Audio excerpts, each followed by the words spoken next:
ભાઈ તમને આ જય ઘોષ નાદ જે કરો છો ને એના ધર્મ, એના નિયમો, એના નીતિ નિયમો, એનું પાલન તમારું એક એક બાળક કરશે ને એ દિવસ આ ગાદી ઉપર કોઈની પણ તાકાત નથી. બેસવું તો ઘેર ગયું, હાથ પણ નહીં અડાડે. તમે એન કારણ હું એવા સંન્યાસીનો શિષ્ય છું ને, મારા ગુરુ 365 દિવસના અંદર 250 દિવસ તો શિવ મંદિર બનાવેલી. કદાચ તમારામાંથી જનરલ લોકો ઓળખતા છે મારા ગુરુને, ચંદનગીરી બાપજીને. બરાબર, હું એ સાધુનો શિષ્ય છું જેને હજારો એકરની જમીન છોડીને બીજા મંદિરો બનાવ્યા. એન કારણ ત્યાગે 100 વાગે. અને બીજા નંબરમાં એક યાદ રાખજો, તો આરંભે સુરા, આ ચાલુ થયું એટલે એકબીજાના તલવાર ખેંચો ને એવું કરશો.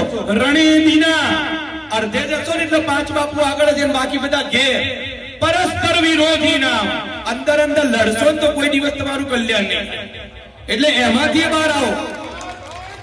માથું એક હોય, હાથ 2 હોય, પગ 2 હોય, આંખ 2 હોય, બધું એક સાથે કામ ના લગાવાય. આ શરીરનું સંચાલન તો એકલું મગજ જ કરતું હોય. એટલે અહીંયાથી જેની નિયુક્તિ કરો, જેના નેતૃત્વમાં તમે ચાલો ને એના નેતૃત્વમાં રહેજો. અને બીજી એક વાત કહું, કદાચ મને ત્યાંની તો એટલી ખબર નથી બેન, અહીંયા તો હું મારું ભજન કરીને હાલ પણ મારું અનુષ્ઠાન ચાલે છે 1 વર્ષનું. અહીંયા આ ભૈરવજી હનુમાનજી આગળ તમે ખાલી શ્રીફળ મૂકો ને હાથે 2 ભાગ થઈ જાય તો ભાઈ પારકા માણસની તો શું હાલત થાય. તમને જો આ કેવલપુરી બાપુને માથે રાખીને ન્યાય લેવા હેડ્યા હોય, જો આ સભામાં બેઠ્યા, બીજાની વાત નથી કરતો, આ સભામાં બેઠી ઢોલની જેમ જો 2 બાજુ વાગતા હશો ને તો ઘરનું છોકરું એ નહીં બચે. એ હું તમને ગેરંટી આપું. 2 બાજુ તમે કરો તો એક બાજુ કરો, ચાહે આ પાર ક્યાં તો ચાહે પેલી પાર, ક્યાં તો રામ જોડે ઉભા રહો તો રાવણ જોડે ઉભા રહો, ચહેરો કરીને બતાવી દો તો ખબર પડે. બાકી બાપુ હવે આગળ, બાપુ હવે આગળ. એન કારણ ભલે હું ક્યાંય નથી આવ્યો, તમારા વિડીયો, તમારા ફોટો આ બધું બહાર ફરે જ છે.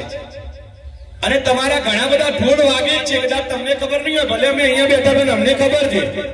બરાબર, બાપુ ચિંતા ના કરતા, બાપુ તુમ આગે બઢો હમ તમારે સાથ, એ બાપુ સુડી ઉપર. એટલે એવું કોઈ કામ ના કરતા.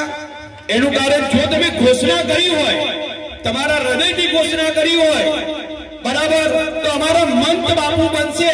અને જો તમે ના બનાવી શકો ને તો કોઈ દાડો જાહેરમાં લોકોને કહેતા નહીં હું 10 નામ ગોસ્વામી છું. એનું કારણ તમે કહેવા જશો ને તો તમારા જેવો જ પકડશે. પેલા જ ને બાપુ ચિલક કરીને પછી ઘેર જતા રહ્યા હતા. અને બીજી ફેર કોઈ ગાદી ઉપર કોઈ બાપુ બેસવા તૈયાર થશે નહીં. એટલે આ જે યુદ્ધ તમારું છે ને, ધર્મ યુદ્ધ છે, ગમે તેના જોડે લડવું પડે લડી લેજો, સુડીએ ચડી જજો.